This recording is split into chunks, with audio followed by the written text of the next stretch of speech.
Hello there, this is Clone Brother Reviews, and in today's video I'm going to be showing you how you can make a Lego Scout from TF2.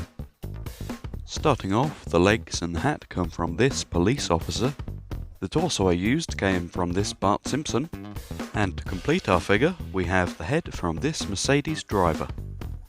Hopefully your minifigure should now look like this if you've built it correctly. Feel free to pause here if you still need a moment.